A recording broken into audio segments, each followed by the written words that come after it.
평안하십니까? 성경 통독을 돕는 바이블 가이드 김용중 목사입니다.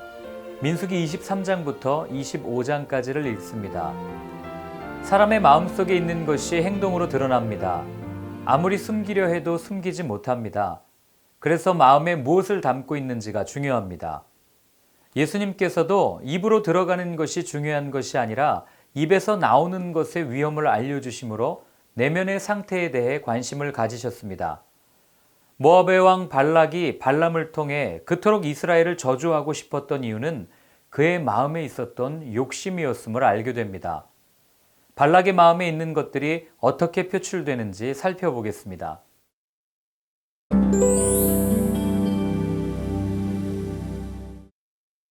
모압 왕 발락은 발람에게 이스라엘을 저주해달라고 4번이나 부탁합니다. 이에 발람은 4번 모두 저주가 아닌 축복을 선포합니다. 그는 하나님은 사람이 아니시니 거짓말을 하지 않으시고 인생이 아니시니 후회가 없으시도다. 어찌 그 말씀하신 바를 행하지 않으시며 하신 말씀을 실행하지 않으시랴 라고 선언하므로 축복의 근원이 하나님이심을 말해줍니다. 나를 위하여 라는 발락 왕의 말이 23장 7절과 13절에 2번 반복되는 것으로 보아 그가 이스라엘을 저주하려는 이유는 자기 자신 때문이었음을 알 수 있습니다. 이스라엘이 모압을 점령하면 왕으로서의 자신의 지위가 흔들리니 두려웠던 겁니다. 발락만 자기 자신을 위했습니까? 아닙니다. 발람도 그러했습니다. 그는 발락 왕이 제시한 물질의 눈이 어두워져 하나님께 뜻을 묻기도 전에 이스라엘을 저주하려는 마음을 가지고 있었습니다. 24장 1절을 보면 발람은 이미 하나님께서 이스라엘을 저주하기를 원치 않으시고 복을 주시기 원하신다는 것을 알고 있었습니다. 그럼에도 2번의 예언 방법과는 달리 점수를 쓰지 않고 하나님의 뜻을 거스려서라도 이스라엘을 저주하려 했습니다. 결정은 자신이 하고 하나님을 자신의 일을 이루는 도구로 삼았던 겁니다. 그래서 베드로 후서 2장은 발람을 탐욕의 눈이 멀어 불의의 삭슬 사랑하다가 하나님을 대적했던 사람으로 표현합니다.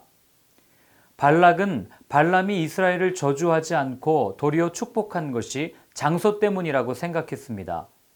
처음 올라간 바알의 산당에서는 이스라엘 진영의 전부를 볼 수 있었기 때문에 발락은 발람이 그 거대한 이스라엘의 진영을 보고 겁이 났던 것이라고 착각했던 겁니다. 그래서 다음엔 이스라엘 백성의 일부만 볼 수 있도록 비스가 산으로 데리고 갑니다. 큰 규모의 이스라엘이 아니라 그들의 끝자락, 제일 후미지고 취약한 부분을 보게 하므로 어떻게 해서든지 저주하게 하려 했던 겁니다. 많은 경우 사단은 이런 전략을 펴기도 합니다. 교회의 약점을 보게 하여 복음이 진전되지 못하도록 하고 실수에 집중하게 해서 하나님의 큰일을 보지 못하게 만듭니다.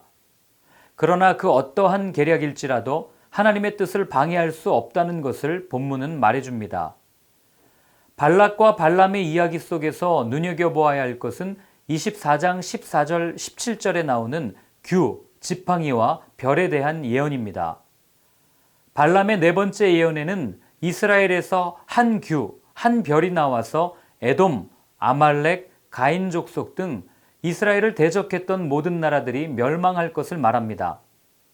다윗을 가리키는 것이라고 말하는 학자들도 있지만 규와 별은 다윗의 후손으로 오신 예수님을 말하고 있는 것입니다.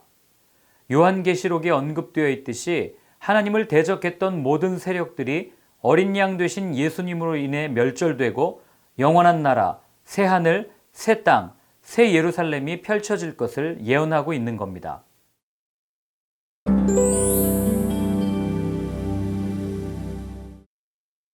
이스라엘 백성들이 시딤에서 모압의 여인들과 음행하는 이유는 이주하는 동안 그들에게 없었던 농경 문화, 풍요의 신 바알 때문이었습니다. 안락하지도 않고 편안하지도 않은 광야의 생활을 해오던 이스라엘 백성들은 바알이 주는 유혹에 쉽게 빠졌습니다. 더욱 심각한 것은 그러한 일들이 진영 밖이 아닌 진영 안에서 보란 듯이 행해졌다는 것입니다. 대놓고 하나님을 무시한 행동이었습니다. 그때 제사장이었던 비느하스가 다소 이해하기 힘든 행동을 합니다.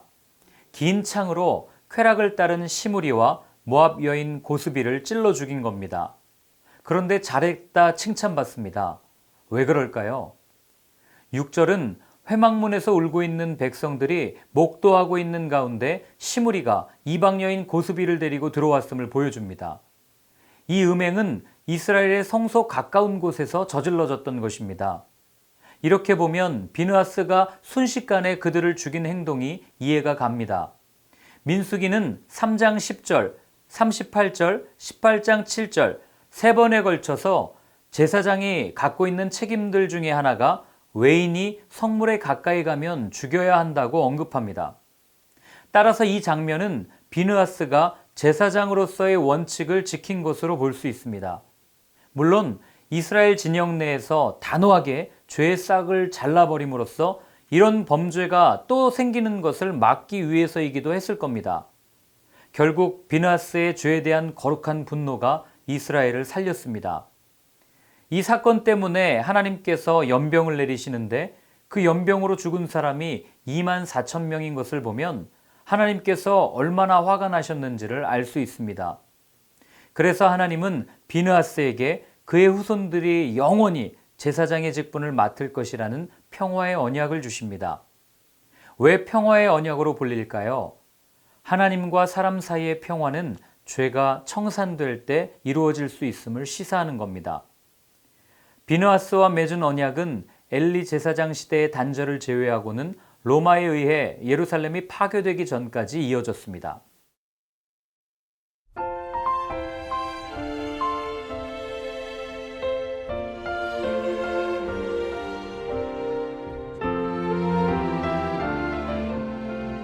이스라엘을 넘어뜨리기 위한 발락과 발람의 계략, 그러나 사람들의 모략, 지혜가 아무리 뛰어나도 끝내는 하나님의 선하심만이 완전하게 드러나게 됨을 보여주는 이야기입니다. 잠언은 분명하게 말해줍니다. 사람의 마음에는 많은 계획이 있어도 오직 여호와의 뜻만이 완전히 서리라. 이스라엘의 승리는 그들의 능력이나 강함에 있지 않습니다. 오직 하나님의 뜻과 섭리에 있습니다.